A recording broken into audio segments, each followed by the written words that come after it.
तुम कब तक मौन रहोगे? तुम कब तक भविष्य को अनदेखा करोगे? तुम्हें कब तक राजनीतिक हवस रोनती रहेगी?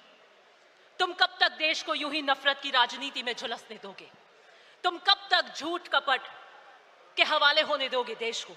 ये कुछ कठोर प्रश्न है हमारे सामने, जिसे आज हमें ईमानदारी से जवाब देना होगा। आज यहां इकट्ठा होना एक राजनीतिक औपचारिकता और कर्तव्य नहीं है। एक ये प्रश्न है जो हमसे जागरूक नागरिक के दिल में एक आग और विद्रोह की तरह धड़क रहा है कि हम कहां खड़े और किस दिशा में जाएंगे। समय का चक्र हमसे पूछ रहा है, क्या तुम तैयार हो? यही सवाल आजादी के समय स्वतंत्रता सेनानियों के सामने खड़ा था।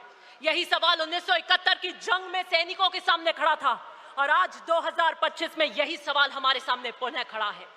राष्ट्र की चेतना एक निर्णायक मोड़ पर खड़ी है, जहां पर संघर्ष धर्म है, संकल्प हमारा कर्तव्य है, और मैं आपको कहना चाहती हूं, मौन अपराध है।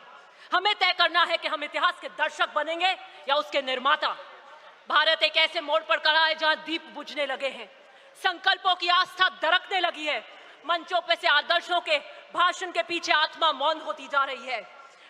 बदलता स्वरूप राजनीति का ऐसा प्रतीत होता है जैसे मानो एक मृत तृष्णा बनती जा रही है, जहां पर हर कोई दौड़ रहा है लेकिन पानी कहीं नहीं है।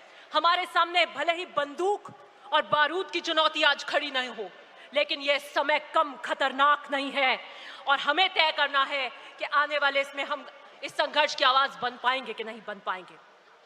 साबरमती के किनारे अहमदाबाद की सरजमीन पर खड़े होकर मैं सोचती हूं कि अगर गांधी जी हमारे बीच होते इस अधिवेशन में तो क्या सोच रहे होते। मुझे लगता है वो इस नए भारत को देखकर फफक फफक कर रो रहे होते, और वो कहते हैं कि वो भारत नहीं है जिसे मैंने देखा हो। इस भारत को देखकर उनका मन बहुत व्यथित होता। वो देख रहे होते कि किस तरीके से किसान आज हताश है, उसके चेहरे पे उनको झुर्रियां दिखती हैं। किस तरीके से मजदूर जो अपने हाथों की चोट लिए उम्मीद का संगीत बजाता है, आज उसको किस तरीके से हताश पे कर रखा है। नौजवान किस तरीके से उसकी आंखों में निराशा है, जो अपने अवसरों के अभावों में अपने सपनों को कुचलते हुए देख रहा है। उस मां की चीख है, उस स्त्री की वेदना है। आज का संघर्ष संविधान बना तानाशाही का है। आज का संघर्ष लोकतंत्र बनाम अधिनायकवाद का है। कुछ लोगों की इच्छा संविधान बन चुकी है, उनकी इच्छा ही संविधान बन चुकी है।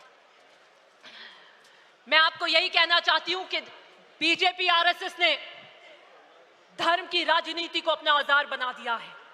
संसद को एक सिर्फ मोहर लगाने वाली मशीन बना दिया है। बीजेपी राम का नाम तो लेती है लेकिन नीति रावण की रखती है। कृष्ण का उपदेश देती है लेकिन चालें शकुनी की चलती है। गॉडसे का महिमा मंडन करती है, गांधी के सिद्धांतों को आत्मसात नहीं करती। सरदार पटेल की मूर्ति तो बनाती है लेकिन उसके एकता के सिद्धांत को नहीं अपनाती। ये देश नफरत का राजपथ बन चुका है। मैं इन कांग्रेस जनों को कहना चाहती हूं, उठिए और राहुल गांधी का न्याय पथ में उनके साथ चलिए। संवाद की जगह आदेश ने ले ली है, असहमति की जगह दमन ने ले ली है।